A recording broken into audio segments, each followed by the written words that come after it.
उसी भांति सत्यवान हर प्रकार के सद्गुणों का भंडार है। वो सभी प्रकार से सावित्री के योग्य है। वो हर प्रकार से सावित्री के साथ उपस्थित होने की क्षमता रखता है, लेकिन इतना कुछ होते हुए भी उसमें एक भारी दोष है जिसके सामने ये सभी गुण फीके पड़ जाते हैं। और वो दोष ये है कि उसका जीवन अल्प आयु है। 1 वर्ष की समाप्ति होने पर उसकी मृत्यु हो जाएगी। नारद मुनि के मुख से ऐसा वचन सुनकर राजा अश्वपति का चेहरा उदास हो गया।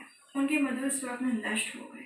नारद मुनि के वचन कभी मिथ्या नहीं हो सकते। ऐसा विचार करके उन्होंने सावित्री को समझाया कि ऐसे क्षीण आयु व्यक्ति के साथ विवाह करना कल्याणकारक नहीं है, इसलिए उसे कोई और अन्य वर पसंद करना चाहिए। पिता की बात सुनकर सावित्री ने कहा, हे पिताश्री, मैंने अपने मन में सत्यवान को ही अपने पति के रूप में चुन लिया है और अब मैं किसी और पति का विचार अपने मन में नहीं कर सकती।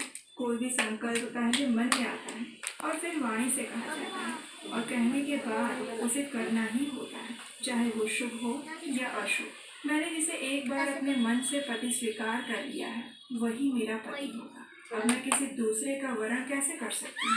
राजा एक ही बार आज्ञा देता है, ब्राह्मण एक ही बार प्रतिज्ञा करते हैं और कन्यादान भी एक ही बार किया जाता है। जैसा भी है अब वही मेरा पति है।